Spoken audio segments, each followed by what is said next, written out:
La sonrisa de Tom Cruise creó a Patrick Bateman. Christian Bale la vio en una entrevista y supo que ahí estaba la clave.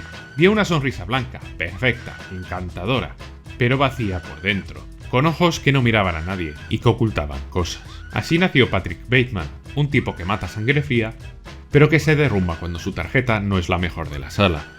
Un personaje construido desde personajes reales, que mezcla a Donald Trump, ídolo yuppie de los años 80 y actual presidente, con un ejecutivo de Manhattan que salió en las portadas de los periódicos no por sus cifras, sino por estrangular a una mujer tras una fiesta en un parque público. American Psycho no es solamente una comedia negra convertida en un meme, es una crítica quirúrgica y también una advertencia que casi nadie escuchó. Y sí, en este vídeo vamos a explicar un final que muy pocos han entendido, porque realmente si mató o no a toda esa gente es secundario, va de algo mucho más incómodo, más real, una advertencia de cómo funcionan las altas esferas y que esto es mucho más cercano de lo que podrías creer. Patrick Bateman se despierta, hace abdominales, aplica una mascarilla, enumera su rutina con voz plana y orgullosa, gel limpiador sin alcohol, exfoliante, loción de menta, todo perfectamente medido, no porque le guste, al contrario, sino porque debe parecer perfecto, siempre. Este no es un ritual de autoestima, es una misa narcisista, un culto a la superficie, porque en el mundo de American Psycho no hay alma, solo hay fachada. La rutina no te define, te disfraza. Patrick Bateman no desayuna, se construye, cada mañana, capa por capa, como una máscara de hombre. Y es ahí donde empieza lo perturbador, porque en los primeros minutos de la película aún no ha pasado nada violento, nadie ha muerto, nadie ha gritado, y sin embargo ya sentimos un enorme vacío. Un vacío impoluto, carísimo, brillante como el suelo encerado de su apartamento. Un vacío que no parece enfermedad, sino requisito. Bateman vive rodeado de clones, gente que se llama igual, se viste igual, habla igual, Brace, Allen, intercambiables, todos entre sí. Todos tienen el mismo peinado, el mismo tono de voz, la misma obsesión, verse importantes, aunque nadie sepa qué hace realmente. La película no se molesta en explicarlos, porque no importa. Trabajan en fusiones, adquisiciones o en cualquier otra empresa genérica yankee. Da igual, lo esencialmente es que tengan una tarjeta de visita. Tarjeta en la cual pone que todos son vicepresidentes, recalcando que todos son la misma persona. Y que esa tarjeta sea mejor que la de los demás. Y ahí llega una de las escenas más famosas, la batalla de las tarjetas. Bateman saca la suya y la define así. Todos asienten. Hasta que Paul Allen saca la suya, más gruesa, mejor tipografiada, más blanca, y Bateman se queda pálido. Sudor, envidia, miedo. No por una muerte, no por un crimen, por una tarjeta más elegante. Esa escena filmada como si fuera un duelo de espadas resume toda la lógica del mundo de Bateman. Competir por detalles absurdos y ridículos, y dejar que te destruyan por dentro. Lo que en otro género sería una escena cómica, aquí se vuelve una tragedia silenciosa, y todo por cartón prensado. Son ejecutivos que discuten por papel y tinta que realmente se está midiendo quién la tiene más grande. Y tienen razón, porque lo que está en juego no es una tarjeta. Es quien tiene más poder que el otro, quien brilla más en un entorno donde todos son luces artificiales. Aquí nadie muestra debilidad, la única emoción permitida es la superioridad. Y Bateman, aunque lo intenta, siempre se siente por debajo. Por eso finge, por eso repite frases, por eso memoriza álbumes de música como si fueran manuales de conversación. Porque lo que más teme es no encajar. No quiere amor, no quiere justicia, ni siquiera quiere poder. Quiere parecer que pertenece a algo. El problema radica en que para pertenecer hay que renunciar a ser. La sociedad que lo rodea es una que no escucha, es vanidosa y totalmente artificial, con conversaciones que son un mero acto político, como cuando Bateman defiende en una cena social los derechos de las mujeres and oppose racial discrimination and promote civil rights, while also promoting equal rights for women. We have to promote general social concern. Y en otra reunión con sus compañeros de trabajo, hace comentarios misóginos. There are no girls with good personalities. No es solamente un contraste de opiniones, es Patrick Bateman diciendo lo que quieren oír cada uno de ellos, aunque en ambas partes parte del público se repita, subrayando lo superficial de sus conversaciones. Es ese contexto de falsedad social el que hace que realmente nada se vea o importe. Por eso puede confesar sus crímenes en voz alta y nadie reacciona, porque están demasiados ocupados mirando vitrinas, comprando trajes o preguntando si las reservas eran en Dorsia o en Space, y al fin y al cabo tampoco saben si esa declaración es otra declaración política como el resto. Y entonces el asesino deja de ser un secreto y se vuelve parte del decorado. Bateman puede matar a un colega, a una modelo, a un sin techo, y al día siguiente todo sigue igual, porque en este ecosistema lo único que no se perdona es perder el estatus. American Psycho retrata un mundo donde la tarjeta de visita vale más que la vida humana, donde los crímenes son invisibles y el traje está planchado, donde el éxito no se mide por los logros, sino por apariencias, y donde todos los tiburones tienen sonrisa de comercial y ojos vacíos. En ese ecosistema, Bateman no es una anomalía, es la consecuencia. Un hombre que ha entendido las reglas y ha decidido jugar a lo grande. Si Gordon Gekko dijo en Wall Street que la codicia es buena, Greed is good. Greed is right. Greed works. Bateman no lo contradice, solo lo lleva al siguiente nivel. Donde antes había codicia, ahora hay muerte. Donde antes había ambición, ahora hay psicopatía. Pero la estética se mantiene perfecta. Bateman es al fin y al cabo el yuppie definitivo, la versión destilada, refinada y letal de toda esa cultura celebrada, estatus, control y poder, y una completa desconexión emocional. Y lo más terrorífico es que ese monstruo no nació solo, no es un error, no es un caso aislado, es un producto de su época, de su entorno, de un sistema donde ser humano es debilidad. Y si todo esto suena muy enfermizo, espera conocer cómo se rodó esta película, porque para llevar a la pantalla a Patrick Bateman, Hollywood tuvo que pasar por su propio infierno, con cambios de director, estrellas caídas y una guerra entre sátira y espectáculo. Lionsgate compra los derechos de American Psycho con una idea muy clara. Hay que hacer una película escandalosa, provocadora, pero sobre todo taquillera. Así que fichan a Mary Harron, directora independiente, mirada afilada, humor negro. Ella lee la novela y dice que eso no es un slasher, que es una sátira, un retrato de una época. Y lo primero que hace es elegir a su protagonista, Christian Bale, un actor casi desconocido en esa época, que había hecho, pues, La Isla del Tesoro y poco más. Raro, intenso, físicamente perfecto para el papel, eso sí, pero sobre todo sin miedo al ridículo. Todo parecía ir bien, hasta que llegó el problema. Leonardo DiCaprio, el actor más famoso del momento, recién salido de Titanic, y con una legión de fans y estudios dispuestos a soltar millones por verlo sudar en pantalla. Lionsgate lo quiere y lo exige, y Harron dice que no. Ella sabe que si pones a DiCaprio, el foco se va a otra parte. Que las veinteañeras de esa época iban a gritar por él. Más o menos como él hace por las veinteañeras ahora, tampoco hay mucha diferencia. Además, que el estudio iba a pedir cambios, y lo que era una sátira se convertiría en una postal con abdominales. La respuesta de Lionsgate es fulminante, la despiden, y DiCaprio entra al proyecto con todo el poder. Y él propone a Oliver Stone como director. Sí, el guionista de Scarface, el director de Wall Street, el de JFK y el que nunca había dirigido una comedia. Stone acepta, pero con condiciones. Primero, eliminar toda ironía. Segundo, convertir la historia en un drama psicológico puro. Tercero, cambiar casi todo el guión. El resultado empieza a oler a desastre. Stone y DiCaprio no se entienden. No saben si están haciendo una crítica o un thriller erótico. Y mientras tanto, Christian Bale sigue entrenando en silencio. Cada mañana, cada tarde, cada noche, convencido de que volverían a llamarle. Y tenía toda la razón. DiCaprio se bajó del proyecto. Demasiado violento, demasiado arriesgado, y demasiadas escenas que podrían arruinar su imagen con su público adolescente. Stone también se va, y Lionsgate, contra todo pronóstico, vuelve a llamar a Mary Harron. La directora regresa, pero esta vez con una advertencia. O hacemos mi versión o no hacemos nada.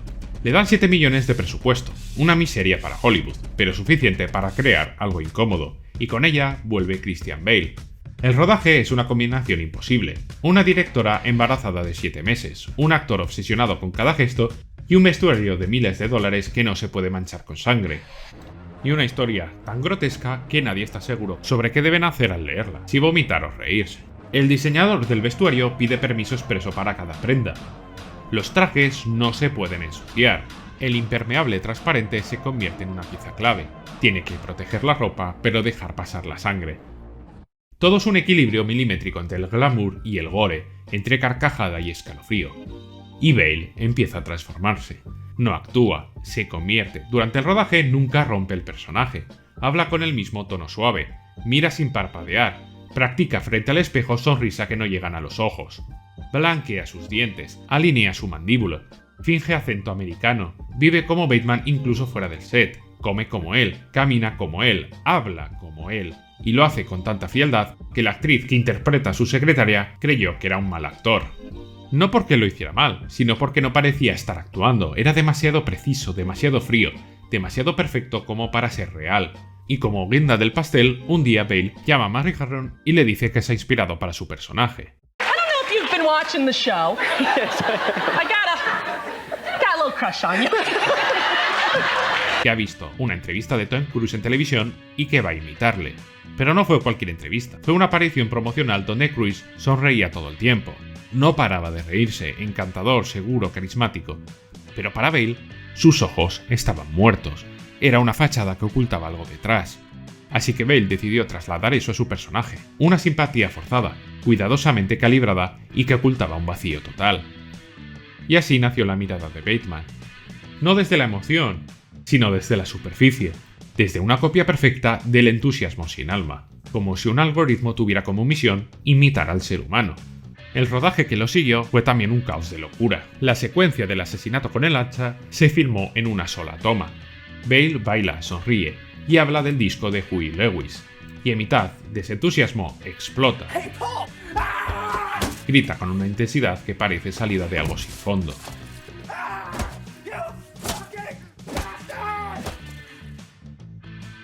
Bale parecía totalmente poseído por el personaje. Ese moonwalk de antes, tan icónico, fue totalmente improvisado en el momento, en una escena rodada en una sola toma. Un gesto absurdo, ridículo, inquietante y por eso perfecto. Y en el fondo, todo el equipo de cámaras acojonados por lo que estaban viendo.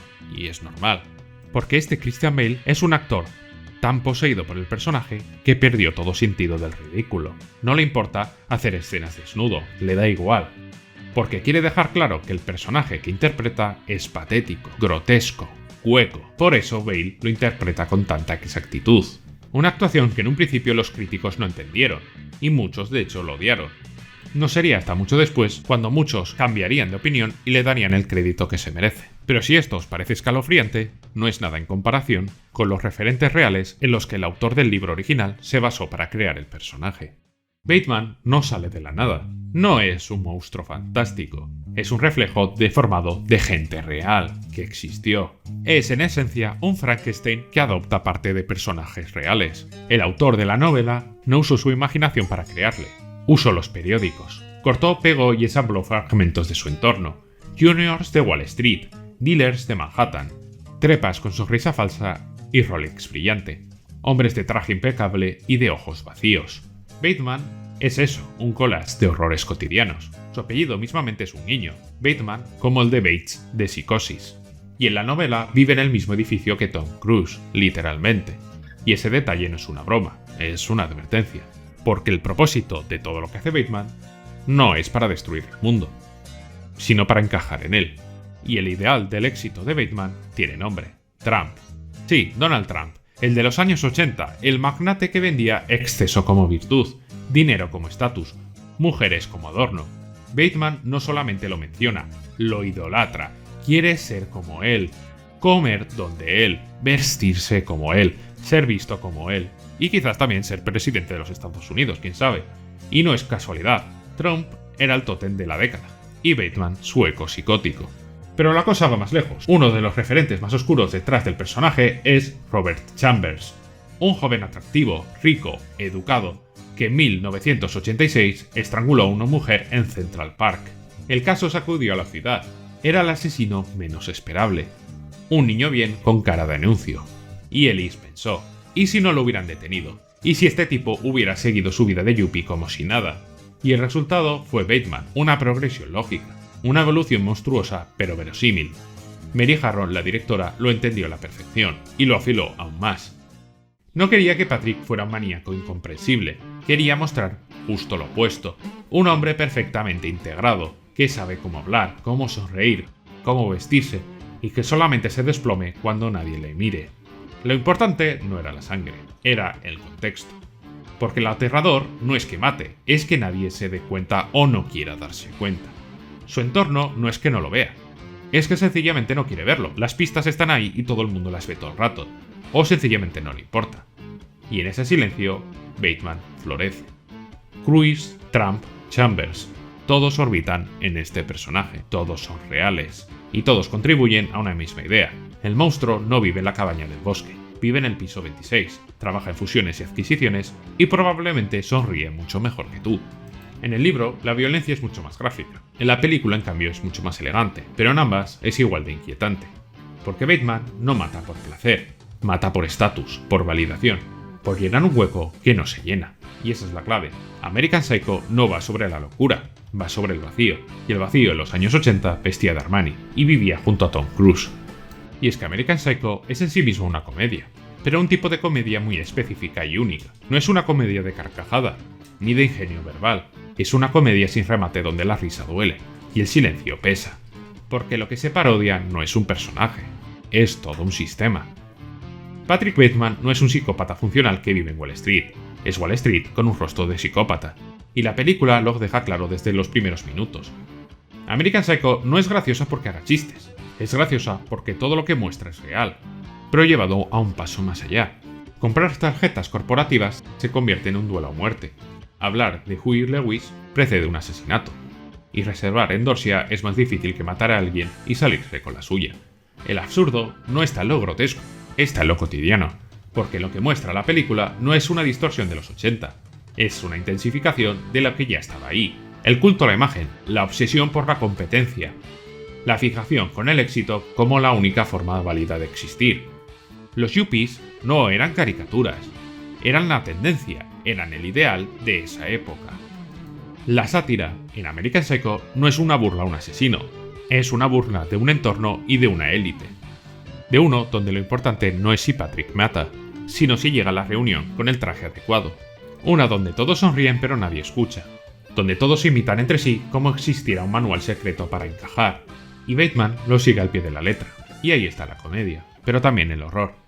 I chopped Alan's fucking head off. The whole message left on your machine was true.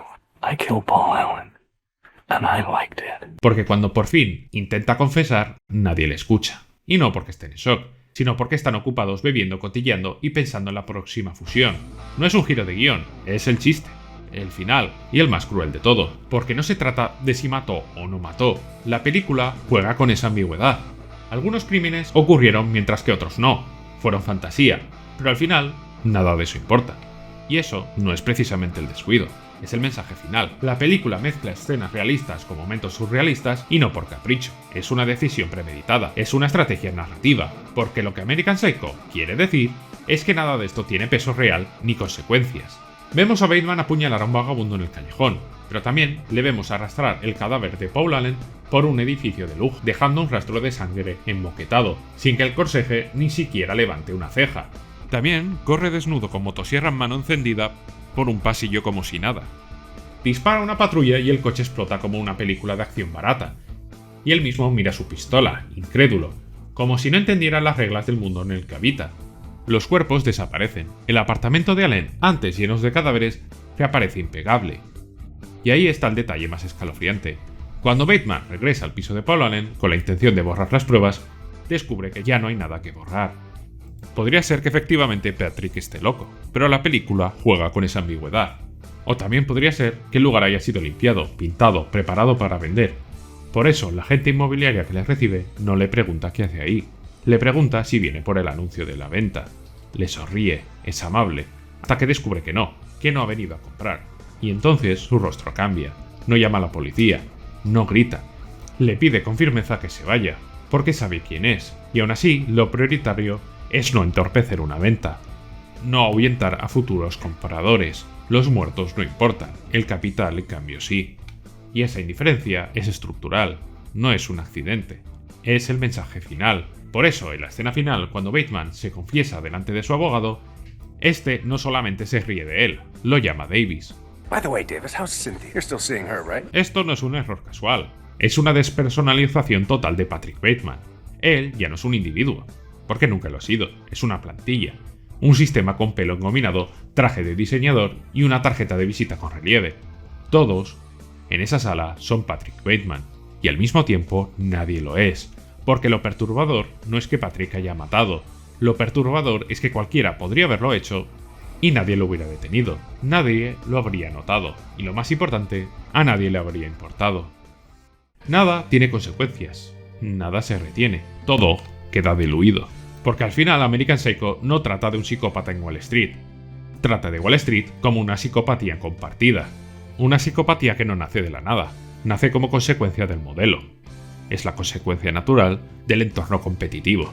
Es consecuencia natural de ese narcisismo. De un lugar donde todo es fachada, donde los cuerpos se moldean como logos, donde la empatía se considera un error de cálculo, y donde el único pecado es no destacar.